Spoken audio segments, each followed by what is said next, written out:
নিয়ে মহান আল্লাহ বলছেন ওয়াত্তাবাউ মা তাতলুশ শায়াতিন আলা মুলকি সুলাইমান, তারা অনুসরণ করেছিল ওই সমস্ত কিছু জাদু, মা তাতলুশ শায়াতিন, যা শয়তানরা পাঠ করত, আবৃত্তি করত, আলা মুলকে সুলাইমান, সুলাইমান আলাইহিস সালামের যুগে। সুলাইমান আলাইহিস সালামের যুগে শয়তানরা নিজেরা যে সব জাদুর কর্মকাণ্ড করত। সুলাইমান আলাইহিস সালামের যুগটি এমন একটা যুগ ছিল, সেটা জাদুর দবদবার যুগ ছিল। জাদুর সেই সময় অনেক দাপট ছিল, প্রভাব ছিল। এক একটা যুগ এক এক কাজে বা এক একটা বিষয়ে খ্যাতি লাভ করে। যেমন নবী মুহাম্মদ সাল্লাল্লাহু আলাইহি ওয়াসাল্লামের যুগটা ছিল কবিদের যুগ, কাব্য রচনার যুগ। ওই যুগে এত বড় বড় কবি পয়দা হয়েছে আরব এলাকায়, যে মানবজাতির ইতিহাসে কখনো এইরকম বড় বড় কবি পয়দা হয়নি। সেই যুগের কাব্য রচনা রয়েছে মুআল্লাকার নামে, যেগুলো আরবি সাহিত্যে মাদ্রাসায়, তারপরে কলেজ ইউনিভার্সিটিতে যে অ্যারাবিক যে ফ্যাকাল্টি রয়েছে সেগুলিতে পড়াশোনা হয়। এইসব কাব্য রচনা জাহিলি যুগের বড় বড় কবিদের কবিতা প্রসিদ্ধ রয়েছে, যা আমরাও পড়েছি। আর ঈসা আলাইহিস সালামের যুগটা ছিল, ঈসা আলাইহিস সালামের যুগ, সুলাইমান আলাইহিস সালামের যুগের পর ঈসা আলাইহিস সালামের যুগ ছিল। ওই যুগেও এইরকম অসাধারণ কিছু জাদুর তৎপরতা ছিল। সেজন্য ঈসা আলাইহিস সালামকে আল্লাহ রাব্বুল আলামিন ওই রকমের মুজিজা দিয়েছেন, যে মুজিজার কথা জানেন, যে মৃতকে জীবিত করে দেওয়া, তারপরে জন্মান্ধকে দৃষ্টি শক্তি ফিরিয়ে দেওয়া, আর তারপরে কুষ্ঠরোগীকে ভালো করে দেওয়া। সেই চিকিৎসা বিদ্যাতে অনেক এগিয়ে ছিল। এরকম মুসা আলাইহিস সালামের যুগ, মুসা আলাইহিস সালামের যুগটা ছিল জাদুর শ্রেষ্ঠত্বের যুগ। জাদুর খুব প্রভাব ছিল, বড় বড় জাদুকররা ছিল। এই জন্য ফেরাউন মুসা আলাইহিস সালামকে দমন করার জন্য জাদুকরদেরকে জমা করেছিল, কিন্তু তারা হার মেনেছিল শেষ পর্যন্ত। কিসের কাছে? একটা মুজিজার কাছে। সেই মুজিজা ছিল নবী মুসা আলাইহিস সালামের আসা মুসা আলাইহিস সালামের হাতের লাঠি। যে লাঠি দিয়ে নবী হওয়ার আগে তিনি বকরি চড়াইতেন, বকরির জন্য গাছ থেকে গাছের পাত ঝেড়ে পেড়ে দিতেন। ওই লাঠিটাকে আল্লাহ মুজিজা বানিয়ে দিলেন, তাতে আল্লাহ মুজিজা অলৌকিকত্ব দিয়ে দিলেন, অসাধারণ ক্ষমতা। সেই লাঠি মাটিতে ফেলে দিলে, নবী হওয়ার পরে আল্লাহ যেন মুজিজা দিলেন, মাটিতে ফেলে দিলে কি হয়ে যেত? বড় অজাগর সাপ হয়ে যেত। এই একটা সাপে তাদের বহু রশি আর লাঠি, অসংখ্য লাঠি আর রশি নিয়ে এসে জাদু করা এসেছিল। সবগুলিকে গোটা মাঠে হাজার হাজার তাদের সাপ, জাদুর সাপ, রশি আর লাঠিগুলি জাদুকরদের সব সাপ হয়েছে।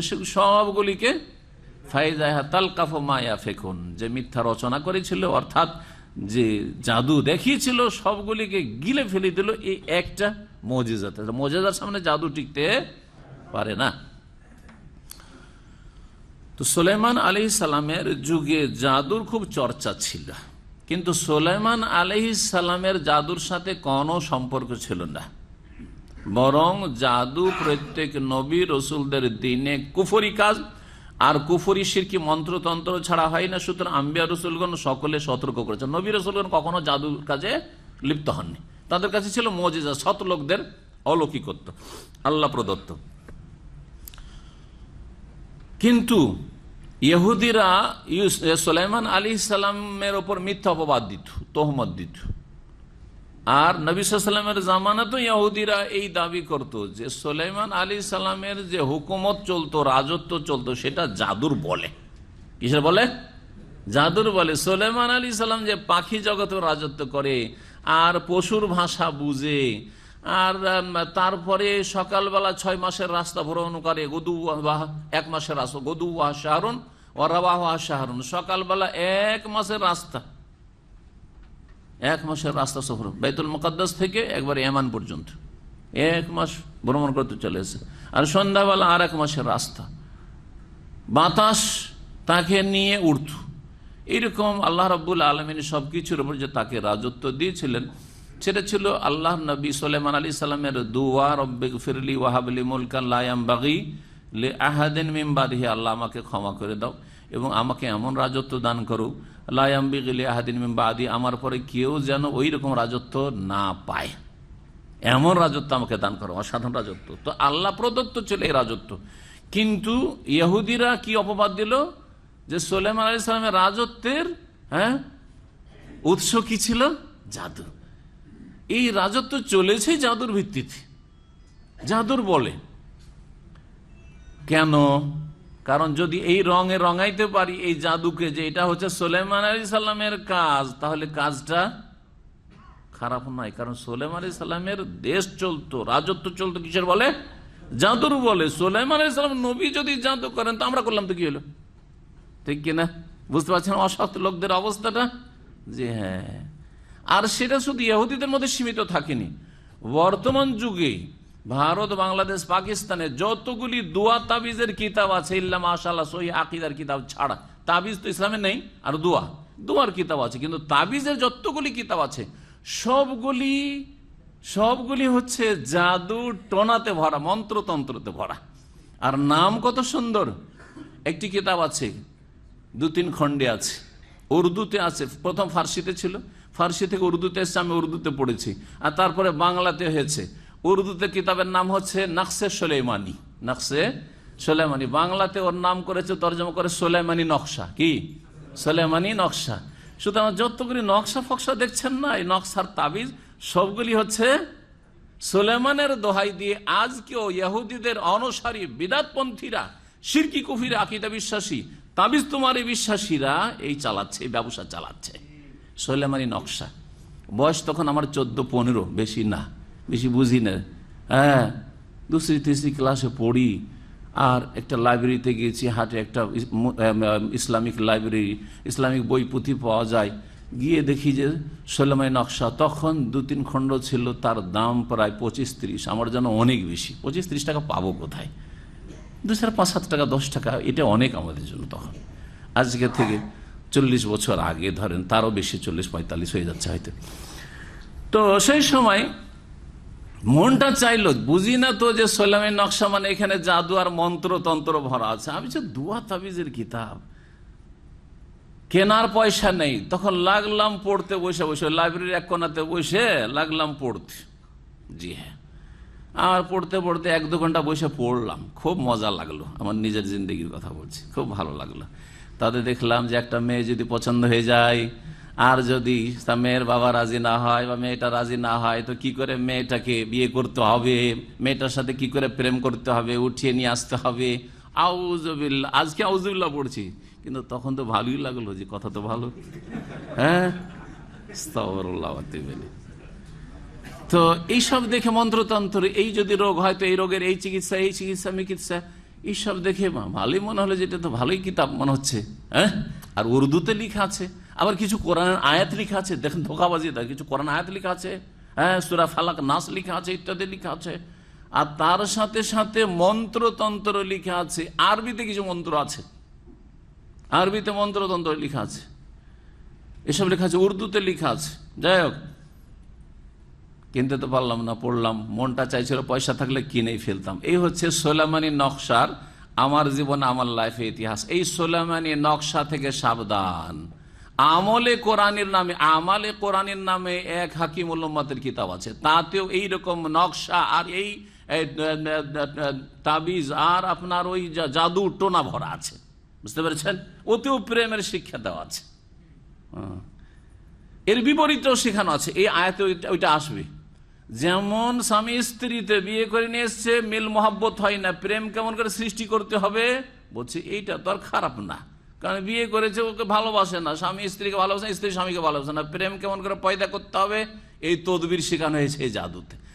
আবার এর বিপরীতটাও শেখানো হয়েছে, কেমন করে ছাড়াইতে হবে। দুইজনে খুব মিল মোহাব্বত, হ্যাঁ, ছেলেতে আর বৌমাতে খুব মহাব্বত, শাশুড়ি চাই না, হ্যাঁ, বা ওই ছেলের মা চাই না যে এই বউ থাকে, এই বউকে তাড়াইতে হবে, তখন কেমন করে তদবির করতে হবে, এই শয়তানি কুফরি এই সবও শেখানো আছে।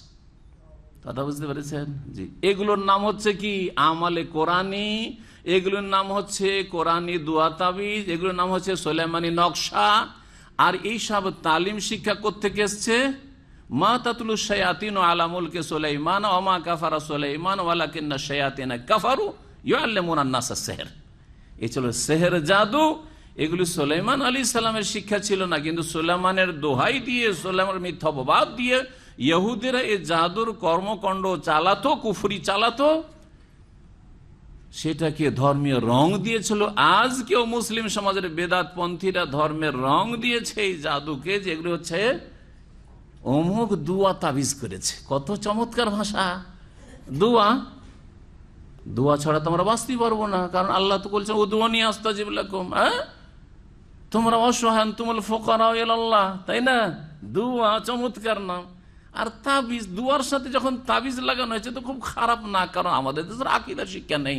সুতরাং তাবিজ যদি আত্মরক্ষার জন্য বা সুস্থ হওয়ার জন্য, রোগের আরোগ্যের জন্য তাবিজ করি, এমন কোন দোষ হলো ওটাও একটা তদবির, ওষুধ খাওয়ার মতো। এইভাবে কানাকে হাইকোর্ট দিয়ে তাবিজের শিরক মুসলিম সমাজে চলছে। অথচ নবী মুহাম্মদ রাসূলুল্লাহ বলছেন যে মান তাআল্লাকা তামিমাতান ফাকাদ আশরাকা, যে তাবিজ লটকালো সে শিরিক করলো, আও কাফারা বা কুফরি করলো। দুই হাদিসই রয়েছে। মান তাআল্লাকা তামিমাতান ফাকাদ ওকিলা ইলাইহি, যে তাবিজ লটকাবে তাকে আল্লাহ সাহায্য করবেন না, তাবিজের হাওয়ালা করে দেওয়া হবে, তাবিজের সুপুর্দ করে দেওয়া হবে, তাবিজের দিকেই তাকে ফিরিয়ে দেওয়া হবে। জি, মান তাআল্লাকা তামিমাতান ফালা আতাম্মাল্লাহু লাহু, যেই ব্যক্তি তাবিজ লটকাবে তার যেন মনস্কামনা, উদ্দেশ্য আল্লাহ পূরণ না করে, ব্যর্থ করে আল্লাহ রাব্বুল আলামিন। নবী করিম সাল্লাল্লাহু আলাইহি ওয়াসাল্লাম বদদুয়া দিয়েছেন, বিভিন্ন হাদিস রয়েছে। শিরক, আল্লাহ অসহায় ছেড়ে দেবেন, আল্লাহর সাহায্য নেমে আসবে না, মনস্কামনা আল্লাহ পূরণ করবেন না, শ্রম সার্থক হবে না, ব্যর্থ হবে দুনিয়াতে। এসব কথা থাকার পরেও আমাদের ভারত, বাংলাদেশ, পাকিস্তান কি আজব তাবিজ দেশ। আর তাবিজ কত যে দাম দিয়ে বিক্রি হয়, সস্তা, 1 টাকা থেকে শুরু করে কত হাজার টাকা পর্যন্ত বিক্রি হয়। এক ছেলে আলহামদুলিল্লাহ আমার আলোচনা শুনে হেদায়েত হয়েছে, আজকে 8-10 বছর আগে এখানে দামামে দেখা, এসে সাক্ষাৎ করলে আসার বলবো যে শেখ বলছে যে আমার বাবা এক ক্যান্টনমেন্ট আছে, সেখানকার মসজিদের ইমাম, আর সেখানকার ইমাম কিন্তু তিনি যে তাবিজ করেন না, আমার বাবা এক একটা তাবিজ 5,000-7,000 টাকা করে বিক্রি করেন। 5,000-7,000 তখন শুনেছেন না, 5,000-7,000। আপনারা তো অনেকে বলছেন যে এর চাইতে দামি দামি তাবিজ বিক্রি হয়, তাই না? জি হ্যাঁ, এই তাবিজ হচ্ছে শিরক। আর এই মন্ত্রতন্ত্র, এসব সুলাইমান আলাইহিস সালামের দোহাই দিয়ে ইহুদিরা শুরু করেছে, ইহুদিদের অনুসরণ। জি শোনেন, এখন ইমাম ইবনে কাসির রাহমাতুল্লাহ আলাইহি এই আয়াতে যেহেতু হারুত মারুতের কথা রয়েছে, তারা ফেরেশতা ছিলেন না মানুষ ছিলেন, এই দুটি মত রয়েছে। যদিও তারা ফেরেশতা ছিলেন, এই মতটিকে অধিকাংশ তাফসীরকারগণ প্রাধান্য দিয়েছেন। এবং তাদের ঘটনা, হারুত মারুতকে পাঠানোর রহস্য কি ছিল, তা ফেরেশতা তো আবার ব্যাবিলন শহরে আল্লাহ কেন পাঠালেন, এইসব কথা বিস্তারিত আল্লাহ বর্ণনা করেননি, কারণ তাতে মানব জাতির জন্য তেমন কোনো ফায়দা আল্লাহ দেখেননি যে হারুত মারুতের কাহিনী বয়ান করি। কিন্তু আল্লাহকে যতটা প্রয়োজন মানুষের সংশোধনের জন্য, সেটা হচ্ছে যে ইহুদিরা কোরআনের অনুসারী হয়নি, ওহীর অনুসারী হয়নি, তাওরাত ইনজিলের ভবিষ্যৎবাণীও মানেনি, বরং এরা জাদুর অনুসারী ছিল। তোমরা এই কুফরির পথ থেকে সাবধান, এতটা বলা উদ্দেশ্য ছিল, এতটা এই আয়াতে রয়েছে। এবং জাদুবিদ্যা যে কুফরি, ইন্নামা নাহনু ফিতনাতুন ফালা তাকফুর, এই জাদুবিদ্যা হচ্ছে পরীক্ষা তোমাদের জন্য, সুতরাং তোমরা কুফরি করিও না, মানে জাদুবিদ্যা হচ্ছে কুফরি। ওমা কাফারা সুলাইমান ওয়ালাকিন্না শায়াতিনা কাফারু, সুলাইমান আলাইহিস সালাম কুফরি করেননি, হে ইহুদিরা তোমরা কাফের ছিলে, তোমাদের শয়তানরা কাফের ছিল। আল্লাহ বলছে ওমা কাফারা সুলাইমান, সুলাইমান আলাইহিস সালামের রাজত্ব এই কুফরির বলে চলতো না, জাদু কুফরি। ওয়ালাকিন্না শায়াতিনা কাফারু, তবে মানুষ শয়তান, জিন শয়তান হচ্ছে কাফারু, কুফরি করেছে। কেন কুফরি করেছে? ইউআল্লিমুনা আন-নাসা আস-সিহর, কারণ মানুষকে কি শিখাইতো?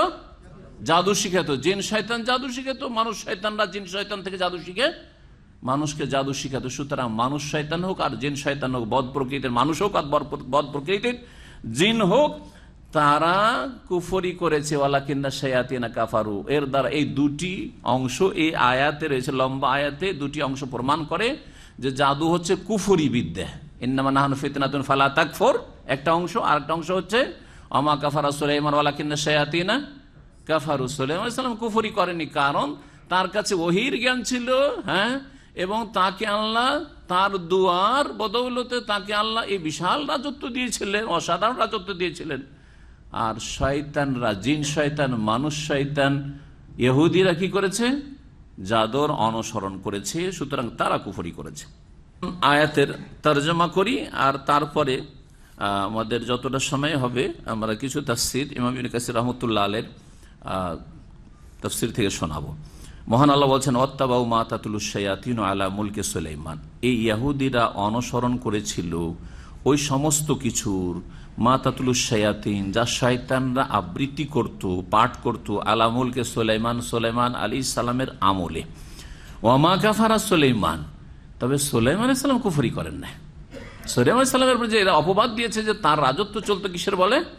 জাদুর বলে। আর জাদুবিদ্যা কুফরি, তাহলে সুলাইমান কি কুফরি করেছেন?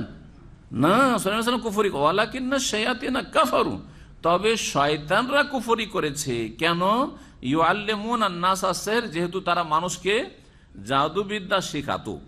ওয়ামা উনজিলা আলাল মালাকাইনি বিবাবিল হারুত ওয়া মারুত, আর ওয়ামা উনজিলা আলাল মালাকাইন, আর যা কিছু অবতীর্ণ করা হয়েছিল। মা, এই মাটা কি? এই নিয়ে দুটি মত রয়েছে। একটি মত হচ্ছে মা হচ্ছে নাফিয়া, নায়ের অর্থ বহন করে, নেতিবাচক, ওটা অর্থ করব। আর আরেকটা হচ্ছে মা হচ্ছে মৌসুলা, আর যা কিছু, আল্লাযী। ওয়ামা উনজিলা আলাল মালাকাইন, আর যা কিছু নাজিল করা হয়েছিল দুই ফেরেশতার উপর ব্যাবিলন শহরে, অর্থাৎ যেটাকে আরবিতে বাবেল বলা হয়, ইরাকের একটি প্রসিদ্ধ শহর। এই ব্যাবিলন শহরে হারুত মারুত দুই ফেরেশতার উপর যা কিছু নাজিল করা হয়েছিল তার অনুসরণ করা হয়েছিল। হারুত মারুত ফেরেশতাকে আল্লাহ রাব্বুল আলামিন এই আয়াতে যদি মা মানে যা কিছু এই অর্থ করি, তাহলে এই হারুত মারুত দুই ফেরেশতা ছিলেন। আর দুই ফেরেশতাকে আল্লাহ রাব্বুল পরীক্ষা, মানব জাতির ওই যুগে পরীক্ষা স্বরূপ এই ব্যাবিলন শহরে নামিয়ে দিয়েছিলেন মানুষের রূপ দিয়ে, এবং তাদেরকে জাদুবিদ্যা শিখিয়ে দিয়েছিলেন। আল্লাহ রাব্বুল আলামিন জাদুবিদ্যার জ্ঞান দিয়েছিলেন। তারা মানুষের কাছে এসে তখন বলতো যে, দেখো আমাদের কাছে একটা বিদ্যা আছে, কিন্তু তোমরা শিখিও না, প্রয়োগ করিও না, না হলে কাফের হয়ে যাবে। কিন্তু ইহুদিরা এত বেশি দুনিয়ামুখী ছিল আর এত লোভী ছিল যে জাদু দিয়ে যখন এই কাজ হয়, এই কাজ হয়, এই কাজ হয়। একটু আগে বললাম না যে সুলাইমানের নকশা পড়ে এত মজা লাগলো, তার মানে দুনিয়ার লোভ, এই বেনিফিট, এই বেনিফিট, এই লাভ আছে, এই লাভ আছে আমার।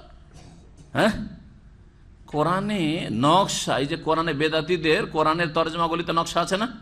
সূরা বাকারার নকশা, সূরা ফাতিহার নকশা, সূরা মরিয়মের নকশা আছে না? নেই? এই নকশা এগুলো ওই জাদুবিদ্যারই একটা অংশ, মন্ত্রতন্ত্র। এগুলি কোরআনের আমরা অক্ষরের সংখ্যা বের করেছি, এই অধিকার কে দিল? এগুলি ইহুদিদের থেকে এসছে, ইহুদিদের কাছ থেকে শিখেছে এই ইরানি পার্সিয়ানরা। আর পারস্য দেশ থেকে এই অঙ্ক, আবজাদের অঙ্ক বের করে, কোরআনের অঙ্ক বের করা, সূরার অঙ্ক বের করা গেছে। এই আরবরা এই আবজাদ হাওয়াজ হুত্তির নম্বরই জানতো না। এই আরবদের বিদ্যা এটা নয়, এটা হচ্ছে পার্সিয়ানদের বিদ্যা। এইটা ভারত, বাংলাদেশ, পাকিস্তানে গিয়েছে। যা তারপরে প্রত্যেকটা সূরার একটা করে নকশা তৈরি করে দেওয়া হয়েছে। আর বিসমিল্লাহির রহমানির রহিম অঙ্ক বের করা হয়েছে কত? 786 গাড়িতে লেখা চলে, বাড়িতে লেখা চলে, হ্যাঁ, আর চিঠিতে লেখা চলে। 786 লিখবে না, এলাই ভরসা। আগে আমাদের বাপ দাদারা আত্মীয় স্বজনদের চিঠিপত্র দেখেছেন, এলাহি ভরসা, বিসমিল্লাহির রহমান লিখবে না, বিসমিল্লাহির রহমানির রহিম লিখবে না। অথচ 1400 বছর আগে নবী মুহাম্মদ সাল্লাল্লাহু আলাইহি সাল্লাম কি লিখছেন? বিসমিল্লাহ। তার আগে সুলাইমান আলাইহিস সালাম বিলকিসকে চিঠি লিখছেন, ইন্নাহু মিন সুলাইমান ওয়া ইন্নাহু, এলাহি ভরসা না, ওয়া ইন্নাহু 786, হ্যাঁ, ইন্নাহু মিন সুলাইমান ওয়া ইন্নাহু বিসমিল্লাহির রহমানির রহিম আল্লাহ তাআলু আলাইয়া ওয়া আতুনি মুসলিমিন। এই চিঠি হচ্ছে সুলাইমান আলাইহিস সালামের পক্ষ থেকে। ওয়া ইন্নাহু বিসমিল্লাহির রহমানির রহিম, আর এই চিঠি শুরু করছি বিসমিল্লাহির রহমানির দিয়ে শুরু করছি, সেই আল্লাহর নামে যিনি পরম করুণাময়, বড় দয়ালু। এই বলি আল্লাহ তাআলু আলাইয়া, আমার সামনে অহংকার করিও না, ওয়া আতুনি মুসলিমিন, আর আমার কাছে মুসলিম হয়ে হাজির হও। কাকে চিঠি লিখেছিলেন? বিলকিস রানীকে, ইয়ামান দেশের রানীকে চিঠি লিখেছেন নবী সুলাইমান আলাইহিস সালাম। তাহলে ইসলাম, ওয়াহিদ শিক্ষা বিসমিল্লাহির রহমানির রহিম, এর বিরোধিতা করেছে মক্কার মুশরিকরা। জি, যখন হুদায়বিয়ার সন্ধি হলো, নবী সাল্লাল্লাহু আলাইহি ওয়াসাল্লাম সন্ধি শুরু করলেন বিসমিল্লাহির রহমানির রহিম দিয়ে। মক্কার মুশরিকরা বাধা দিল, বলছে রহমানির রহিম আমরা মানি না, তাহলে কি লিখতে হবে? বলছে বিসমিকা আল্লাহুম্মা লিখো। বিসমিকা আল্লাহকে মানি কিন্তু রহমান মানি না, বিসমিকা আল্লাহুম্মা লিখো। দেখেন বিসমিল্লাহর বিরোধিতা করেছে মক্কার মুশরিকরা। বুঝা গেছে কিনা? নবী মুহাম্মদ সাল্লাল্লাহু আলাইহি ওয়াসাল্লাম যখন রাজা বাদশাদের চিঠি লিখলেন তখন বিসমিল্লাহির রহমানির রহিম দিয়ে চিঠি লিখেছেন। আর আমাদের সমাজের চিঠি এলাহি ভরসা, যদি ভালো হয় তাহলে এলাহি ভরসা, আর না হলে 786।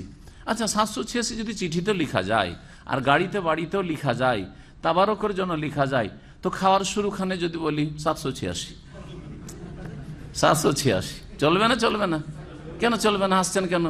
আপনাদের মুরব্বীরা তো 786 শিখিয়েছে, ওদের বলেন যদি 786 বিসমিল্লাহর বিকল্প হয় তো যাবতীয় ক্ষেত্রে বিকল্প, সব জায়গায় বিকল্প।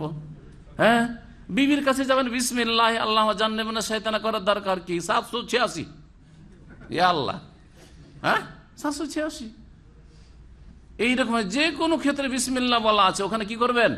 786। ওযুর শুরুতে 786। হ্যাঁ, সূরা ফাতিহার আগে বিসমিল্লাহ বলার দরকার কি? 786।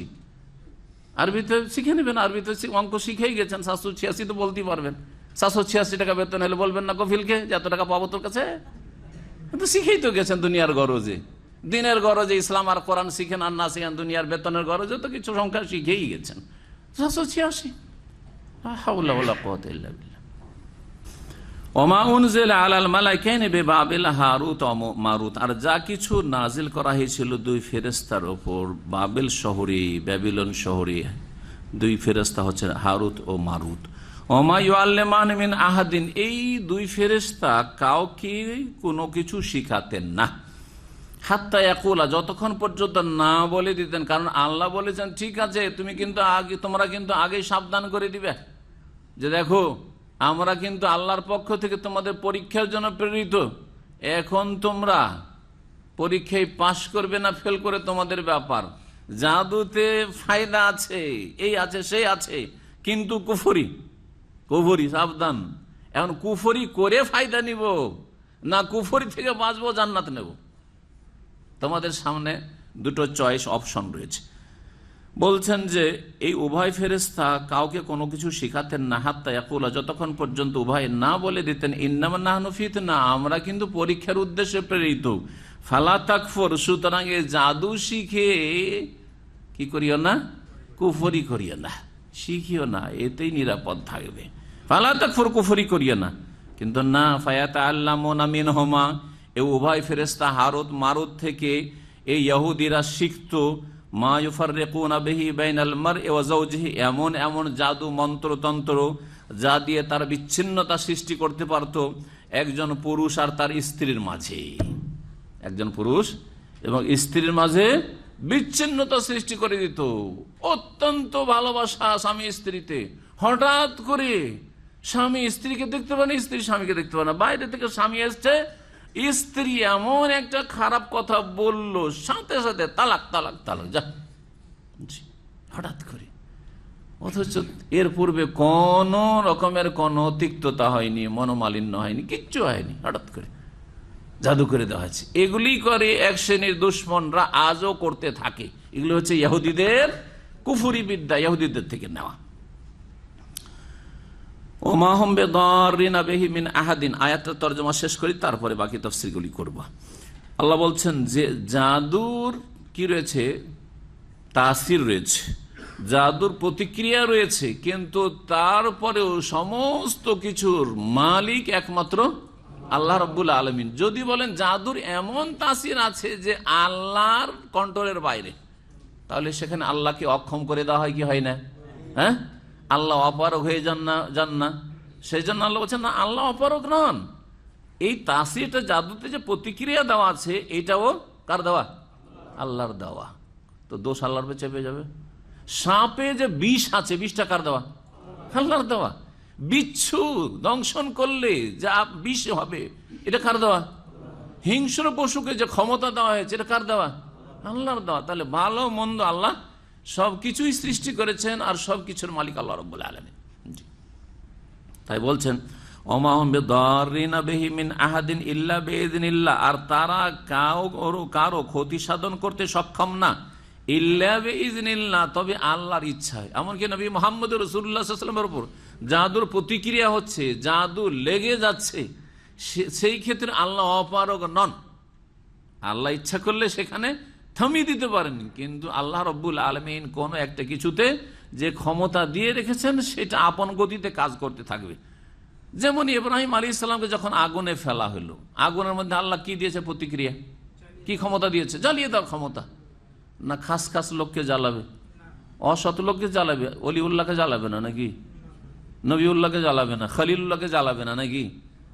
যদি খলিলুল্লাহকে চিনত আগুন যে আল্লাহর খলিল ইব্রাহিম আলাইহিস সালাম, ইব্রাহিম খলিলুল্লাহকে জ্বালানো যাবে না, আমি সবাইকে জ্বালাতে পারি কিন্তু নবী রসুলকে খলিলকে জ্বালাবো না, তাহলে তো আল্লাহকে বলার দরকারই ছিল না যে ইয়া নারু কুনি বারদান ওয়া সালামান আলা ইব্রাহিম, আগুন তোমাতে ফেলা হচ্ছে কিন্তু ইব্রাহিমকে আমার খলিলকে কুনি বারদান, সুতরাং তুমি ঠান্ডা হয়ে স্পেশাল অর্ডার দিতে হইতো না। কারণ আল্লাহ জানছে যে আমি ক্ষমতা এমন দিয়ে রেখেছি আগুনকে যে ও ইব্রাহিমকে ফেললো জ্বালিয়ে দেবে, আর একটা অসৎ লোক কাফেরকে ফেললো জ্বালাবে, কোনো পার্থক্য নেই তার কাছে, কারণ ক্ষমতা আমার দেওয়া রয়েছে তাতে। সুতরাং আমাকে এখন খাস একটা অর্ডার দিতে হবে, কাকে? আগুনকে, কোনই বারদান তুই ঠান্ডা হয়ে যা, ও সালামান আলা ইব্রাহিম, এত আবার ঠান্ডা হবি না যে ঠান্ডাতে মরে যায় আমার বান্দা, আমার খলিল, সহি সালামত নিরাপদ রাখে ইব্রাহিমকে। জি, তো আল্লাহ বলছেন যে এই জাদুর মাধ্যমে তারা কারো ক্ষতি করতে পারে না, তবে ইল্লা বিইযনিল্লাহ, আল্লাহর ইচ্ছাই। ওয়ায়াতাআল্লামুনা মা ইয়াদুররুহুম ওয়ালা ইয়ানফাউহুম, জাদুতে বাহ্যিক কিছু লাভ দেখলেও আসলে তাতে ক্ষতি রয়েছে, লাভ নেই। ভালো করে মনে রাখবেন, যারা জাদুকরদের আশ্রয় নেই তারা কখনো লাভবান হয় না, আর যারা জাদুকর তারাও কোনো শান্তির জীবন পায় না, বড়ই অশান্তির জীবন থাকে। কারণ তাদের ওপরে তাদের চাইতে একটু বড় শক্তি আছে জিন শয়তান। জিন শয়তান জাদুকরদেরকে আযাব দিতে থাকে, শাস্তি দিতে থাকে, পানিশমেন্ট করতে থাকে, তাদের মেলা কাজও করে দেয়, কিন্তু তাদেরকে এত চাপে রাখে মানসিক শারীরিক দিক থেকে যে অশান্তির জীবন কাটায় জাদুকররা। কবিরাজ যারা থাকে, কবিরাজ আর ওঝা, জাদুকর বললে তো ভাবেন যে জাদুকর খুঁজে পাই না, কিন্তু দেশে মেলা কবিরাজ আর ওঝা আছে না, এ কবিরাজ ওঝারাই হচ্ছে জাদুকর। ভালো করে শুনে রাখেন, জি, এরা হচ্ছে জাদুকর। আর এই ভণ্ড পীরেরা অধিকাংশই জাদুকর, ভালো করে মনে রাখবেন। জি, যারা নিজের কেরামতির কথা বলে যে আমাদের পীর সাহেবদের কেরামতি হয়, এরাও জাদুকর। জি, তো বলছিলাম যে এরাও অশান্তিতে থাকে, আর যারা এই জাদুকরের কাছে আশ্রয় নিতে চায় যে আমার মেয়েটা এরকম হয়ে গেছে, আমরা বিয়ে দিতে চাই না অমুক যায়, কিন্তু বিয়ে করতে চায়, ও মনটা ফিরান্ত, একবার এই কাজটা করে, বাহ্যিক তো একটু লাভ হইলো, তাই না? কিন্তু এই পরিবারকে আর ছেড়ে দেবে না। আমাদের কাছে বহু এইরকম ঘটনা আসে, আর পেরেশান হয়ে আমাদেরকে জিজ্ঞাসা করতে আসে এখন সমাধান কি। একটা আপনার উপকার দেখিয়ে দিয়ে যাতে বারবার করে আপনি পেরেশান হয়ে ওর আশ্রয় নেন, শরণাপন্ন হন, সেজন্য এমন কিছু আপনার পরিবারে করে দিবে, আবার কেউ অসুস্থ হবে আবার ওর কাছে আশ্রয় নেবেন। একবার 1 লাখ টাকা খেলো, আরেকবার 2 লাখ খাবে, 3 লাখ খাবে, 5 লাখ খাবে, সারা জিন্দেগি পেরেশান করে ছেড়ে দেবে। অনেকদিন আগের 8-10 বছর আগের আর একটা ঘটনা, মক্কাতে এসে অনেক ধনী মহিলা, সারা পৃথিবী বিভিন্ন দেশে থাকে, ইউরোপ আমেরিকাতে অনেক দেশে বাড়ি করা আছে, তাদের ছেলেরা আছে, বাংলা বছরে বলছে 3-4 বার করে মক্কা আসে, সে কত পয়সা আছে তাদের। হ্যাঁ, দিনদারি আছে, কিন্তু শিরকি বেদাতি দিনদারি ছিল। আমাদের আলোচনা করি শোনার আগে, ওই যে জাদুঘর সাহেরের আশ্রয় নিয়েছে, এমন পেরেশান করে ছেড়েছে যে একটা রোগ ভালো করে আর এক রোগ চাপিয়ে দেয়, আর এক বালা মুসিবত চাপিয়ে দেয়, পেরেশানিতে এমন পেরেশান ছিল, সুবহানাল্লাহ সুবহানাল্লাহ। তো এইভাবে পেরেশান হয় কারা? যারা জাদুঘরের কাছে আশ্রয় নিতে চায়, অর্থাৎ জাদু করাতে যায় যে আমার একটা কিছু তদবির করে দেন, তারাও পেরেশান থাকে সারা জীবন। আর এই জাদুঘরদের উপর আল্লাহর আযাব রয়েছে, তাদেরকে জিন শয়তানরা পেরেশান করতে থাকে। তো আল্লাহ তাই বলছেন যে ওয়ায়াতাআল্লামুনা মা ইয়াদুররুহুম, তারা শিখে এই জাদুবিদ্যা, এমন এক বিদ্যা, মা ইয়াদুররুহুম, যা তাদের ক্ষতি সাধনই করে, ওয়ালা ইয়ানফাহুম, তাদের উপকার করে না। আর নবী মুহাম্মদ সাল্লাল্লাহু আলাইহি ওয়াসাল্লাম কোন ইলম শিখতে বলেছেন, কোন ইলম চাইতে বলেছেন? আল্লাহুম্মা ইন্নী আসআলুকা ইলমান নাফি, আল্লাহ আমাদেরকে উপকারী বিদ্যা দান করো, এমন বিদ্যা দান করো যা হচ্ছে উপকারী। সাময়িক মনে হলে একটু আমার উপকার হয়ে গেল, কিন্তু আপনাকে এর চাইতে বড় বিপদে যে ফাঁসিয়ে দিল, এটা আপনাদের উপকারী নয়। ওয়ালাকাদ আলেমু, আর নিশ্চয়ই নিঃসন্দেহে তারা জানে, এই ইহুদিরা, লামানিশতারাহু, বা জাদুকররা জানে, লামানিশতারাহু, যে তারা যা কিছু ক্রয় করেছে। কি ক্রয় করেছে? এই জাদুবিদ্যা। জাদুবিদ্যা যে তারা গ্রহণ করেছে, ক্রয় করেছে মানে তারা চয়েস করেছে, এর পরিণাম কি? মালাহু ফিল আখিরাতি মিন খালাক, এই জাদুর কারণে আখিরাতে, পরকালে তাদের জান্নাতে, সুখ শান্তিতে কোনো অংশ নেই। অর্থাৎ জাদুকর চিরকাল জাহান্নামে থাকবে, যেহেতু সে বড় কাফের। এইরকমই জাদু যারা করবে করাবে, তারাও যারা করবে করাবে। অনেকে নিজে জাদু বিদ্যা জানে না, কিন্তু জাদুকরের কাছে গেল তো বলছে অমুক আমার সাথে খুব দুশ্মনী তার, ওকে একটা বান মেরে দেন তো। হ্যাঁ, মা লাহু ফিল আখিরাত মিন খালাক, আখিরাতে কোনো অংশ নেই জান্নাতে, যতই নামাজ রোজা হজ যাকাত করনেওয়ালা হন না কিনা। কিন্তু আপনি আপনার ঈমান ইসলাম ভঙ্গ করলেন এই কুফরি কর্মকাণ্ডের মাধ্যমে। মা লাহু ফিল আখিরাতি মিন খালাক ওয়ালা বিসা মা শারাউ বিহি আনফুসাহুম, আর বড়ই নিকৃষ্ট, বড়ই জঘন্য অবশ্যই মা শারাউ বিহি আনফুসাহুম, যার বিনিময়ে নিজেকে তারা বিক্রয় করে দিয়েছে। এই জাদুবিদ্যা বড়ই নিকৃষ্ট। মা শারাউ বিহি আনফুসাহুম, যার বিনিময়ে নিজেকে বিক্রি করে দিয়েছে, অর্থাৎ নিজেকে জাহান্নামে ফেলে দিল, আর এদিকে জাদুবিদ্যাতে ব্যস্ত হয়ে গেল। বড়ই জঘন্য এই বিদ্যা, যে বিদ্যায় নিজেকে বিক্রি করে ফেলেছে। লাউ কানু ইয়ালামুন, যদি তারা উপলব্ধি করত বা জানত। ওয়ালাউ আন্নাহুম আমানু, পক্ষান্তরে এরা এই জাদুবিদ্যা বাদ দিয়ে, এই ইহুদিদের অনুসারীরা আর যুগে যুগে জাদুকররা, যদি তারা সত্যিকার ইমানদার হয়ে যেত, শিরক কুফরি মুক্ত ইমান, ওয়াত্তাকাও, আর আল্লাহ ভীরু হয়ে যেত, যে কারো ক্ষয়ক্ষতি করব না, আর জাদু দিয়ে ক্ষয়ক্ষতি করা হয়, ওয়াত্তাকাও, আল্লাহ ভীরু হয়ে যেত, লামাসুবাতুম মিন ইনদিল্লাহি খাইর, আসলে ছিল লামাসুবাতুন খাইরুন, তাহলে তাদের জন্য উত্তম উৎকৃষ্ট পুরস্কার রয়েছে, মিন ইনদিল্লাহ, আল্লাহর তরফ থেকে। লাউ কানু ইয়ালামুন, যদি তারা বিষয়টি জানতো ভালো করে, যে আমরা যদি ঈমান এবং তাকওয়া অবলম্বন করি। ঈমান এবং তাকওয়া কত যে গুরুত্বপূর্ণ বিষয়। ঈমান তাকওয়া যদি থাকে, এটা তাদের জন্য আল্লাহর পক্ষ থেকে উত্তম পুরস্কার পাওয়ার মাধ্যম। আল্লাহ আয়াতে বললেন। অন্য আয়াতে সূরা ইউনূসে আল্লাহ বলেছেন যে আল্লাহর ওলি কারা? আল্লাহর ওলি কারা? হ্যাঁ বলেন, আল্লাযীনা আমানু ওয়া কানু ইয়াত্তাকুন, আলা ইন্না আউলিয়া আল্লাহি লা খাউফুন আলাইহিম ওয়া লা হুম ইয়াহজানুন, আল্লাযীনা আমানু ওয়া কানু ইয়াত্তাকুন। আল্লাহর বন্ধু, তাদের কোনো কি নেই? লা খাউফুন আলাইহিম, তাদের কোনো ভয় নেই। তাদের ভয় নেই না তাদের ভক্তদের ভয় নেই? কোরআনে আছে যে ওলির যদি মুরিদ হয়ে যাও, লা খাউফ আলাল মুরিদিন, আছে নাকি?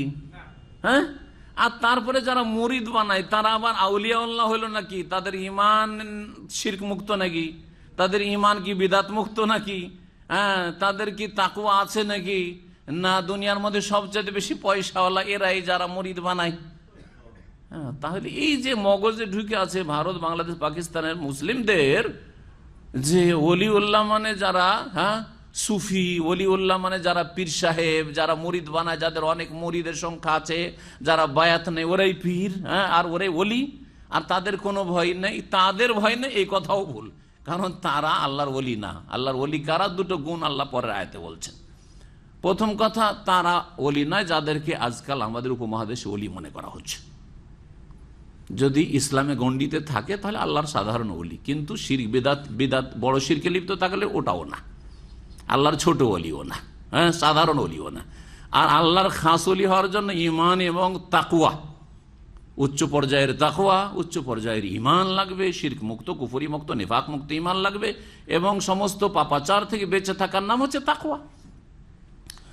তো বলছিলাম যে লা খাউফুন আলাইহিম। আর দ্বিতীয় কথা, যে তাদের মুরিদরা আশা করে বসে আছে যে আমাদের পীর সাহেবরা, বুজরুগানে দিন, এরা ওলিয়া ওলিয়া বড় বড় বিশাল বিশাল জাহাজ নিয়ে হাসরের মাঠে ঘামের উপর দিয়ে চলে আসবে, উড়ে চলে আসবে জাহাজ নিয়ে, আর আমাদেরকে ভর্তি করে করে জান্নাতে ঢুকাই দিবে। হ্যাঁ, আর এই কথা কোথায়? লা খাউফুন আলাইহিম, তাদের ভয় নেই। তারা যদি সত্যি আল্লাহর ওলি হয়, তাদের ভয় নেই, আপনাদের ভয় নেই মুরিদরা, এই কথা কোথায় বলেন?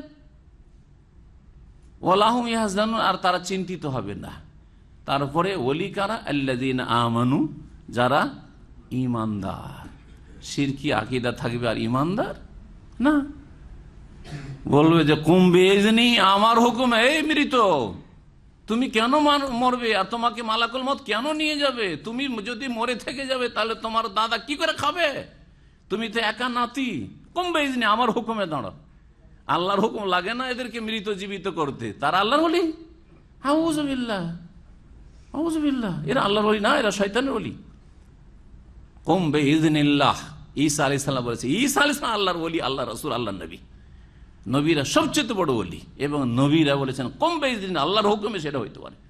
এখানে জাদু, এত বড় কুফরি মন্ত্রতন্ত্র, তারপর আল্লাহ বলছে ইল্লা বিইজনিল্লাহ, আল্লাহর হুকুম ছাড়া কিছু হইতে পারে না।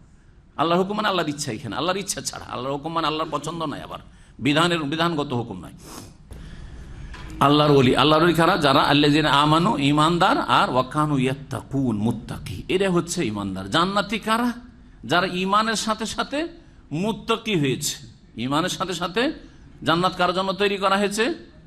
উইদ্দাত লিল মুত্তাকিন, আল্লাহ ভীরুদের জন্য। জি, সুতরাং বিষয়টি অত সহজ নয়। যদিও দুটা শব্দে আপনি দেখছেন যে ঈমান আর তাকওয়া ঠিক থাকলে আপনি আল্লাহর ওলি, ঈমান তাকওয়া ঠিক থাকলে আপনার জন্য জান্নাত নিশ্চিত, ঈমান তাকওয়া ঠিক থাকলে আপনার জন্য আল্লাহর কাছে বড় পুরস্কার রয়েছে। লাউ কানু ইয়ালামুন। আয়াতের তরজমা করলাম, আর আমি ইঙ্গিত করে দিয়েছি যে হারুত এবং মারুত সম্পর্কে দুটি মত রয়েছে। একদল বলছেন যে তারা দুজন কি ছিলেন? ফেরেশতা ছিলেন। আর আরেক দল বলছেন যে এই দুজন ফেরেশতা ছিলেন না, বরং মানুষেরা ছিল। আর এই মানুষরা সব জাদুবিদ্যা শিখাতো, এসব কথা বলা হয়েছে।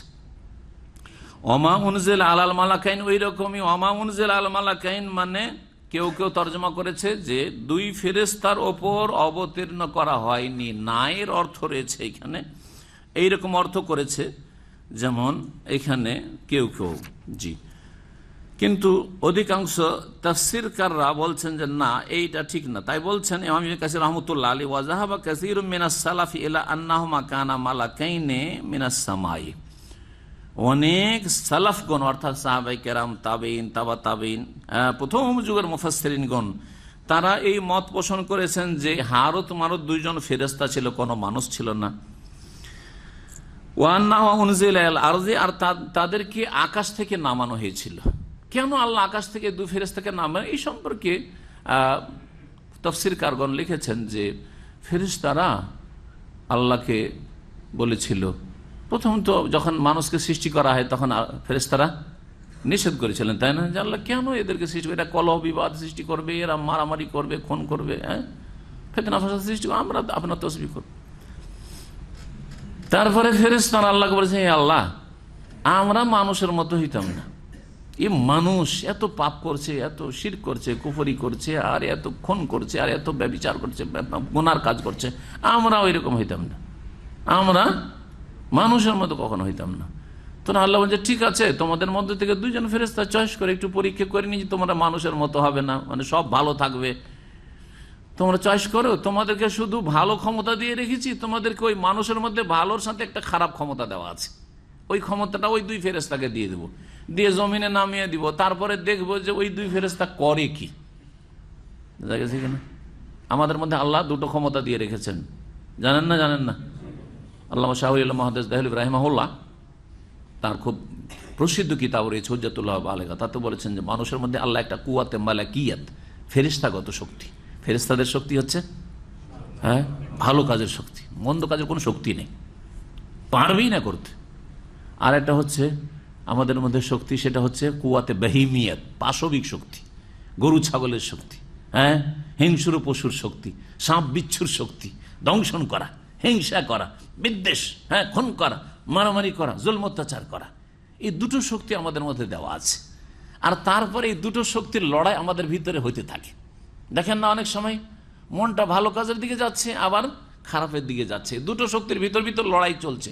লড়াই চলতে চলতে যে ভালোর চেষ্টা করে, ভালোটাকে বৃদ্ধি করার চেষ্টা করে, তার মধ্যে ওই এনার্জি চলে আসে, তখন ভালো কাজটা প্রাধান্য পেয়ে যায়, আর মন্দ শক্তিটা সেখানে কি হয়ে যায়, দমন হয়ে যায় বা কমজোর হয়ে যায়। এর ভিতরে লড়াই চলতে থাকে কিন্তু আমাদের মধ্যে। আবার কিছু লোক আছে এর বিপরীত, দুই শক্তি মাঝে মাঝে ভালো কাজ, মুসলিম সমাজের যারা পাপও করে নেকি করে, এর মধ্যে ভালো কাজ করা একবার ইচ্ছা হয়, কিন্তু মন্দ শক্তিটা এত শক্তিশালী হয়ে গেছে কারণ তাকে বেশি আহার দিয়েছে, মন্দ শক্তিকে বেশি আহার দিয়েছে, চোখকে মন্দ কাজে লাগিয়েছে, হাত পাকে মন্দ কাজে লাগিয়েছে, ব্রেন বুদ্ধিকে মন্দ কাজে লাগিয়েছে, তখন এই শক্তিটা বেশি শক্তিশালী হয়ে গেছে। ভালো যেটা শক্তি ফেরেশতাগত কুওয়াতে মালাকিয়াত, সেটা তার দুর্বল হয়ে যাচ্ছে। এই জন্য আল্লাহ রাব্বুল আলামিনের জিকির আজকার যে যত বেশি করবে, আল্লাহকে যে যত বেশি স্মরণ রাখবে অন্তর থেকে, জবান দিয়ে, কাজের মাধ্যমে এবং ফরজ ইবাদত বন্দেগীর মাধ্যমে, সুন্নত নফল মুস্তাহাব জিকির আজকার মাধ্যমে, তার ফেরেশতাগত শক্তিটা তত বেশি শক্তিশালী হবে। পরীক্ষা করে দেখুন, আপনি পরীক্ষা করে দেখতে পারেন। হ্যাঁ, আপনার জীবনটাকে আপনি একটা মাস, আমি এই মোবাইল আর ইন্টারনেট ছুবো না, আমি আজকাল কেউ রাজি হবেন না, রাজি হবেন না, বড় ফেতনায় পড়ে আছেন। জি জি জি, এক মাস শুধু কোরআন আর হাদিস, কোরআন হাদিস, এটা আমরা ট্রেনিং কোর্স, এক মাস দেখেন আপনার ইমান, আমল, আখলাক, এবাদত, জিকির আজকার, ফরজ নফল আর মনের অবস্থা কত উন্নতি করে, কুওয়াতে মালাকিয়াত কত শক্তিশালী হয়ে যায়। জি, আর দুনিয়াদারি শুধু যতটা হালাল রুজি চলে আসে, দুনিয়ার কোনো লোভ না, ধীরে ধীরে কমিয়ে নিয়ে আসেন, আর এমনিতেও কমে আসবে, যখন নেকি বাড়বে তখন ইন্নাল হাসানাত ইউযহিবুনা সাইয়্যাত। আর আরেকজন লোক এক মাস কি গোটা বছরে 11 মাস কোরআন ছয় না, কোরআন স্পর্শ করেন, হাফেজে কোরআন, 11 মাস কোরআন ছয় না, কিন্তু ডেইলি 6 ঘন্টা 8 ঘন্টা নেট ঠিক আছে তার। তারা দেখেন চরিত্রের কত অধঃপতন ঘটছে, চোখের কত জেনা হচ্ছে, আর হয়তো জবানেরও জেনা হচ্ছে, হ্যাঁ, আর কত যে পাপে লিপ্ত হচ্ছে, আর কত যে চ্যাটিং করছে, আর কত ইসলামের দিনের দোহাই দিয়ে কত পাপে লিপ্ত হচ্ছে, আল্লাহ ভালো জানে। হচ্ছে না, হচ্ছে না? জি হ্যাঁ, পরীক্ষা করার থাকলে পরীক্ষা করেন। আপনি কোন ক্ষেতের ফসল আপনি চিন্তা করেন? আপনি কি সত্যি কোরআন এবং হাদিসের সাথে সম্পর্ক রাখা লোক? দৈনন্দিন আপনার কোরআন এবং হাদিসের কোর্স আছে যেখান থেকে আপনি ইসলামের তরবিয়ত নিচ্ছেন, না আপনি নেট নিয়ে ডুবে সারা রাত ইন্টারনেটে ডুবে আছেন, ঘুম চলে আসছে, তারপর ওই অন্ধকারে নিয়ে বসে আছেন আছেন আছেন চলতে আছে, যতক্ষণ একবার নিস্তেজ হয়ে আপনার চোখ বন্ধ না হয়ে যাচ্ছে, হাত থেকে মোবাইলটা না পড়ে যাচ্ছে, ততক্ষণ ছাড়ছেন না আপনি। কি আপনার আধ্যাত্মিক উন্নতি হবে, কি আপনার রুহানিয়াত আসবে, আর কি আপনার ইমান আমলের আর তাকওয়ার উন্নতি হবে? এ হচ্ছে আজকাল অধিকাংশ মুসলিম নামাজিদের অবস্থা। তাহলে বেনামাজিগুলিকে তো বাদ দেন, হ্যাঁ, অবাধ্য নাফারমানগুলিকে তো বাদ দেন। আপনার দ্বারা কত নাফারমান হচ্ছে, আর আল্লাহ থেকে আপনি কত দূরে হয়ে যাচ্ছেন। এই জন্যই যে আপনি আপনার কুওয়াতে মালাকিয়াতটাকে, ফেরেশতাগত শক্তিকে শক্তিশালী করতে চাইছেন না। আপনি কুওয়াতে বাহিমিয়াত, পাশবিক শক্তি, যৌন চাহিদা, পেটের চাহিদা, টাকার লোভ লালসা, দুনিয়ার স্বার্থের লোভ লালসা, গদির লোভ লালসা, নেতৃত্বের লোভ লালসা, হ্যাঁ, আর দুনিয়ার ভোগবিলাসের সামগ্রীর লোভ লালসা, কোথায় টাকা আছে, কোথায় পয়সা আছে, এই যে সামলাইতে পারছেন না, এগুলো কোত্থেকে তৈরি হচ্ছে? এগুলো কুওয়াতে বাহিমিয়াত থেকে তৈরি হচ্ছে, পাশবিক শক্তি থেকে তৈরি হচ্ছে। এই দুটোর লড়াই আমাদের ভিতরে হইতে থাকে। আল্লাহ প্রত্যেককে দুটো ক্ষমতা ভালো সুন্দর করে দিয়ে দিয়েছেন। ইন্না হাদাইনাহুস সাবিলা, আল্লাহ রাস্তা দেখিয়ে দিয়েছি। ইম্মা শাকেরা শুকরগুজার হইতে হলে কুওয়াতে মালাকিয়াতকে শক্তিশালী করার চেষ্টা করতে হবে, তাকে হার দিতে হবে। ওয়া ইম্মা কাফুরা, আর যদি কুফরি রাস্তা নাও, তার মানে তুমি কুওয়াতে বাহিমিয়াত, পাশবিক শক্তিকে তুমি শক্তিশালী করেছো। আল্লাহ রাব্বুল আলামিন যেন আমাদেরকে হেদায়েতের পথে রাখেন, ভালো শক্তি আমাদের মাঝে বৃদ্ধি করা তৌফিক দান করেন, এবং খারাপ যে শক্তি রয়েছে বা গুণ রয়েছে, দোষ রয়েছে, সেগুলিকে নির্মূল করা আল্লাহ যেন তৌফিক দান করেন। বলছিলাম যে এই ফেরেশতাকে পাঠিয়ে দেওয়া হলো, ওই দুই হারুত মারুত ফেরেশতার মধ্যে ভালো শক্তি ছিল, তার মধ্যে মানুষের যে পাশবিক শক্তিটা আছে ওইটাও আল্লাহ দিয়ে দিলেন। তার মানে এখন এদের মধ্যে একটা যৌন চাহিদা চলে আসলো, এদের মধ্যে দুনিয়া একটা লোভ লালসা চলে আসলো, দুনিয়া যে একটা বড় একটা স্বার্থের বিষয় এটা চলে আসলো, যেমন মানুষের চরিত্রও এরকম চলে আসলো। আর তাদেরকে আল্লাহ এই জাদুর বিদ্যা শিখিয়ে দিলেন, আর বললেন যে জাদু দেখো তোমাকে পাঠাচ্ছি। জাদু লোকেরা শিখতে চাইবে খুব উদ্গ্রীব হয়ে, ওদেরকে আগেই সতর্ক সাবধান করে দিবে যে আমরা কিন্তু তোমাদের পরীক্ষায় যারা প্রেরিত হয়েছি, তোমরা যদি জাদু শিখো তো সামলাইতে পারবে না, একটা জাদু শিখলেই কুফরি করবে, জাদু শিখলেই কুফরি করবে, সাবধান, শিখতে চাও শিখিয়ে দেবো, কিন্তু কুফরি করবে, এই পরীক্ষা। আর তারপরে এই দুই ফেরেশতাও অনেক ইসরায়েলি রেওয়ায়ত, এই মর্মে বহু ইসরায়েলি রেওয়ায়ত রয়েছে, তারাও পাপে লিপ্ত হলেন, এসব রেওয়ায়ত রয়েছে। কতদূর সত্য আল্লাহ ভালো জানেন।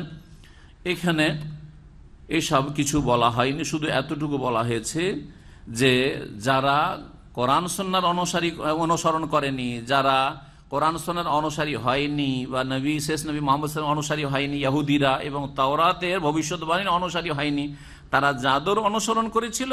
আর হারুত মারুতের উপর যা নামানো হয়েছিল, যা দেওয়া হয়েছিল, যে বিদ্যা, সেই বিদ্যার অনুসরণ তারা, অর্থাৎ জাদু বিদ্যার তারা অনুসরণ করেছিল। স্বামী স্ত্রীর মাঝে বিচ্ছিন্নতা সৃষ্টি করলে শয়তান সবচেয়ে বেশি আনন্দিত হয়, এই মর্মে সহিহ মুসলিম হাদিস আছে। সুতরাং এই মন্ত্রতন্ত্রের, বিভিন্ন মন্ত্রতন্ত্র জাদু রয়েছে, জাদুর অনেক প্রকরণ রয়েছে। একটা বই আমার অনুবাদকৃত রয়েছে, কোরআনে বা হাদিসের আলোকে জাদুর, কোরআনে বা হাদিসের আলোকে জাদুর চিকিৎসা।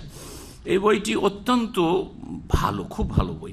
এতে জাদু প্রায় 8 বা 9 প্রকারের জাদু উল্লেখ করা হয়েছে। তার একটা হচ্ছে প্রেম সৃষ্টি করার, বিচ্ছিন্নতা সৃষ্টি করা জাদু, প্রেম সৃষ্টি অথবা ভালোবাসা, সম্প্রীতি আর বিচ্ছিন্নতা সৃষ্টিকারী জাদু। এই জাদু জাদুকররা করে থাকে। এই সমস্ত জাদুগুলি হয়ে থাকে শয়তানের পক্ষ থেকে। আর শয়তান, এই ইবলিশ শয়তান যে বুড়া, তার সিংহাসন নিয়ে বসে আছে কোন মহাসাগরে, বিশাল সিংহাসন নিয়ে, আর সারা বিশ্বে অন্যান্য জিন শয়তানদেরকে ছেড়ে দিয়েছে। সবাই গিয়ে রিপোর্ট করে সন্ধ্যাবেলা, কোনো রিপোর্টে খুশি হয় না, কিন্তু স্বামী স্ত্রীতে বিচ্ছিন্নতা সৃষ্টি করে দিলে খুব খুশি হয়। এই মর্মে যে হাদিসটি রয়েছে শোনাই। নবী সাল্লাল্লাহু আলাইহি ওয়াসাল্লাম বলছেন, জাবের রাদিয়াল্লাহু তাআলা আনহু থেকে বর্ণিত, ইন্না শাইতান লা ইয়াদাউ আরশাহু আলাল মা, শয়তান তার সিংহাসন বসিয়ে রেখেছে পানির উপর। আল্লাহ ভালো জানে, হতে পারে আটলান্টিক মহাসাগর আছে। জি হ্যাঁ। সুম্মা ইয়াবাসু সারায়াহু ফিন্নাস, তারপরে তার যে অভিযান বা সেনাবাহিনী রয়েছে, জিন শয়তান, মানুষ শয়তান তো লেগে আছে, জিন শয়তান সবচেয়ে বড় শয়তান। এই মানুষ শয়তান, জিন শয়তানকে লাগিয়ে দেয় ফিন্নাস, মানুষকে গোমরাহ করার জন্য। ফা আকরাবুহুম ইনদাহু মানজিলাতান আযামুহু ইনদাহু ফিতনাতান, এই ইবলিসের কাছে সবচাইতে বেশি সান্নিধ্যকে লাভ করতে পারে, ইবলিসের নিকটবর্তী কে হইতে পারে? এই বুড়া ইবলিসের, যে আদম আলাইহিস সালাম কি জান্নাত থেকে বের করেছিল এই ইবলিস, যে আদম আলাইহিস সালামকে সেজদা করতে অস্বীকার করেছিল, এই ইবলিস মরেনি, কিন্তু বুড়া ইবলিস এখনো আছে, থাকবে মানব জাতির পরীক্ষা এবং গোমরাহ করার জন্য। ছাড় নিয়েছে কিয়ামত পর্যন্ত, আনজিরনি ইলা ইয়াউমি ইউবাসুন, কিয়ামত পর্যন্ত আল্লাহ আমাকে ছাড় দাও, আয়ু দাও, বয়স দাও, আমাকে মারিও না। জি, আল্লাহ ছেড়ে দিয়েছেন, ঠিক আছে, ইন্নাকা মিনাল মুনজারিন। তার কাছে সবচেয়ে বড় মর্যাদা কে পায়? যে বেশি বড় ফিতনায় ফেলতে পারে। ওয়ায়াজিউ আহাদুহুম, এই শয়তানরা, জিন শয়তানরা আসে, আসার ফায়াকুলু মা জিলতু বিফুলানিন হাত্তা তারাকতু ওয়া ইয়াকুলু কাযা ওয়া কাযা, আমি অমুক ব্যক্তিকে গোমরাহ করার জন্য অনেক চেষ্টা করলাম, শেষ পর্যন্ত তাকে এই মিথ্যা কথা বলেলাম, কে বলছে তাকে গীবত করালাম, তাকে হিংসা করালাম, তাকে চুগলখড়ি করালাম, তাকে কুফরি কথা বলেলাম, তাকে শিরক করালাম, ইয়া গাউসে আজম বলেলাম, ইয়া খাজা মাদাদ বলেলাম। হ্যাঁ, শয়তান এগুলো করাচ্ছে। জি, এগুলো ইসলাম নয়, ইয়া খাজা মাদাদ আর ইয়া গাউস মাদাদ। জি, এই শয়তান এগুলো করায়। আর এইরকম বহু কথা বলেলাম, এই করালাম, কাউকে দুজনে মারামারি লাগিয়ে দিয়ে খুন করিয়ে দিলাম, এই মুখে দিয়ে জেনা করিয়ে দিলাম, এইরকম বহু রিপোর্ট আসতে থাকে তার কাছে। তারপরে ওয়া ইয়াকুলু কাযা ওয়া কাযা, এইরকম কুফরি কথা বলে দিল। ফায়াকুলু ইবলিস, ইবলিস বলে লা ওয়াল্লাহি মা সানাতা শাইআন, আর আল্লাহর কসম করে, ইবলিস আল্লাহর কসম করে। তারপরে ইবলিস যদি মালাউন হয়, তাহলে নাস্তিক কত বড় মালাউন, যে আল্লাহর অস্তিত্ব বিশ্বাস করে না, ঠিক না? ইবলিস ওয়াল্লাহ আল্লাহর কসম খেয়েছে, সে পীরের ওলির কসম খায় না, খায় বাপের কসম খায়, দানা ছুঁয়ে কসম, চোখে হাত দিয়ে কসম করে। মুসলিম সমাজের চোখ ছুঁয়ে কসম, গায়ে, ছেলের গায়ে হাত দিয়ে কসম, আমার স্বামীর গায়ে হাত দিয়ে কসম, আমার বাপের কসম, আমার রুজি মিলবে না, এই যে কসম করে। তাহলে ইবলিস চাইতে নিকৃষ্ট কিনা? ইবলিস ওয়াল্লাহি বলছে, আর এরা কি বলছে? বাপের কসম, মায়ের কসম, অমুকের কসম, তমুকের কসম। কত অধম এরা। ইবলিস তখন বলে যে লা ওয়াল্লাহি মা সানাতা শাইআন, কি করেছো তুমি? কিছু করতে পারোনি তুমি। রাজি হয় না ইবলিস, বলছে এতে আমি রাজি না। ওয়ায়াজিউ আদম, আরেকজন আসে, আসার বলে মা তারাকতু হাত্তা ফাররাকতু বাইনাহু ওয়া বাইনা আহলি, তার একজনের পরিবারে ঢুকলাম, আর ঢুকার পরে স্বামী স্ত্রীতে দিলাম ঝগড়া বাঁধিয়ে, আর দুইজনে ঝগড়া করতে করতে একেবারে তালাক, আর একেবারে বেদাতীদের তরিকায় একসাথে 3 তালাক, 1 2 এর নাম কথা নেই। তালাক তালাক তালাক, 3 ছাড়া 3-এর কমে তালাক হয় না। আরে বিদাতি মৌলভী সাহেবদেরও জ্ঞান নেই যে তার তালাক লিখাচ্ছে। আমাদের কাছে অনেকেরই বড় আছে, তালাক লিখাতে মজলিসে বসেছে। এই সৌদি আরব থেকে ছেলেটা গেছে, বলছে যে আমি তালাক দেবো, একটা তালাক লেখার, বলছে এক লিখা হবে না, এক লিখা হবে না, 3 লিখতে হবে। বিদাতি মোল্লা 3 লিখাচ্ছে বাধ্যতামূলক, অথচ আল্লাহ বলছেন আর তালাক মাররাতান, তালাক 2 বারে দাও আর 2 বার চিন্তা করো, 2 বার পর্যন্ত তোমার চিন্তার সময় সুযোগ আছে। আল্লাহ বলছেন মাররাতান কেন বললেন? 2 বারে রাজাত করতে পারবে, স্ত্রীকে ফিরাতে পারবে। একবার না হয় ভুল হয়ে যায়, 2 বার ভুল হবে, 3 বারের বেলা ভুল না হইতে পারে না। সুতরাং 3টা গুলি, 3 তালাক 3 বারে দাও চিন্তা ভাবনা করে। আর তালাক মাররাতানে, তালাকে রাজি হচ্ছে 2টা, 2 বার দিয়ে দিয়ে ফিরাতে পারবে। আর তারপরে যদি 3য় বার দিয়ে দাও, ফাইন তাল্লাকা ফালা তাহিল্লু লাহু মিন বাদ হাত্তা তানকিহা যাওজান গায়রা, 3য় বার দিয়ে দিলে তার মানে ফাইনাল, আর ভালো করে চূড়ান্ত ফয়সালা করে ফেলেছো, আর একে রাখবো না, আর এর কথা কোনোদিন চিন্তাও করবো না। কিন্তু বিদাতি সমাজ একসাথে, মোল্লা বিদাতি জাহেল মোল্লাও 3 তালাক লিখাবে, আর জনগণও একটাতে রাজি হবে না। মেয়ের বাপও একটাতে রাজি না, ছেলের বাপ মা আর দেশের সমাজের যারা সমাজপতি জাহেল মূর্খ তারাও 1-2 তালাকে রাজি না। একসাথে তোকে 3 তালাক লিখতে হবে। আর এমনকি উকিলও জাহেলের জাহেল অ্যাডভোকেট, সেও 3 তালাক লিখাচ্ছে। কোর্টে গিয়ে তালাক লেখাবেন, ও 3 তালাকই লিখবে, 1 তালাক লিখবেন। অথচ সমস্ত মজহাবে, হানাফি মজহাবের ফিকা পড়ে দেখেন, শাফি মালিকি হাম্বলি সমস্ত মজহাবে 3 তালাক একসাথে দেওয়া তালাকুন বেদিউন ওয়া মুহাররামুন। সারা ফিকায় পড়ে দেখেন, হেদায়া পড়ে দেখেন, কোন কিতাব পড়বেন আপনি? কোরআন পড়েন আগে, হাদিস পড়েন আগে। আর তাতেও যদি ক্ষান্ত না হতে চান, আর মনের শান্তি না হয় যে ফেকা ফেকা করছেন, তো ঠিক আছে, মানুষের ফতুয়াই পড়েন। মানুষের ফতুয়া, আলেমদের ইমামদের ফতুয়া তো আছে 3 তালাক দিলে বেদাত হবে, হারাম হবে, কাবিরা গুনাহ হবে। তারপরে তখন ইখতিলাফ আসলো যে 3 তালাক একসাথে দিলে 3টাই পড়বে না 1টা পড়বে। তখন আপনার মজহাবের ইমাম সাহেব বা মজহাবের আলেমরা তখন বলছে 3 দিলে 3 হয়ে যাবে। আর নবী সাল্লাল্লাহু আলাইহি ওয়াসাল্লামের সহিহ মুসলিমের হাদিস বলছে যে নবী সাল্লাল্লাহু আলাইহি ওয়াসাল্লামের জামানায়, আবু বকরের জামানায়, উমরের প্রথম জামানায় 3 তালাক 100 তালাক দিলে একটাই গণ্য হইতো। এখন আপনি কোন দিকে যাবেন যান, কিন্তু কথা হচ্ছে প্রথম খানি তো আপনার মজহাবও বলছে 3 তালাক একসাথে দিও না, হারাম কাবিরা গুনাহ করলে তুমি, তারপরে এইটি করবেন আপনি। আল্লাহ রাব্বুল আলামিন কোরআন সুন্নাহ দিয়ে ফিরে আসার তৌফিক দান করেন। হ্যাঁ, ইবলিস শয়তানকে এসে বলে যে 2 জনে দিলাম ঝগড়া বানিয়ে স্বামী স্ত্রীতে, আর তারপরে হাত্তা ফাররাকতু বাইনাহু বাইনা আহলিহি, এমনকি 2 জনের মাঝে বিচ্ছিন্নতা সৃষ্টি করলাম, মেরে পিটে স্ত্রীকে দিল, তালাক দিয়ে বের করে বাড়ি থেকে। আমাদের সেই কাজই করে না? তালাক দেওয়ার পরেও তার ইদ্যতে শেষ হওয়া পর্যন্ত তার বাড়িতে থাকার অধিকার আছে। আমাদের দেশের জাহেল সমাজরা কি করে? তালাক দেওয়ার সাথে সাথে মেরে পিটে বের করে দেয়। আর মহিলাও জানে যে তালাক দিয়ে দিয়েছে, আমার থাকার অধিকার নেই, সাথে সাথে কাঁদতে কাঁদতে বাপের বাড়ি হাঁটলো। হ্যাঁ, জি, কত যে মূর্খতা তালাক সম্পর্কে আল্লাহ ভালো জান। ওয়ালা তুখরিজুহুন্না মিন বুয়ুতিহিন্না, আল্লাহ বলছেন বাড়ি থেকে বের করিও না। তালাক দিয়েছো, চোখের সামনে থাকলে রাগটা ধীরে ধীরে ঠান্ডা হবে, ফিরাবার সুযোগ হবে 1 তালাক 2 তালাকের মাঝে। তার মানে 3 তালাকও দেওয়া চলবে না, আর বাড়ি থেকে বের করা চলবে, যাতে করে চোখের সামনে থাকলে একজন আর একজনের দিকে মুখে মুখে দেখে একটু মুচকি হাসি হয়েই যেতে পারে, কারণ স্বামী স্ত্রী, তাই কিনা? সুতরাং মিল মহব্বত হয়ে যাবে, ভুল স্বীকার করবে। কখনো তুমি ভুল করেছো ভুল স্বীকার করবে স্বামী, অথবা তোমার স্ত্রী ভুল স্বীকার করবে। আর বাড়ি থেকে তাড়িয়ে দিলে তো প্রেশার বাড়তেই থাকবে।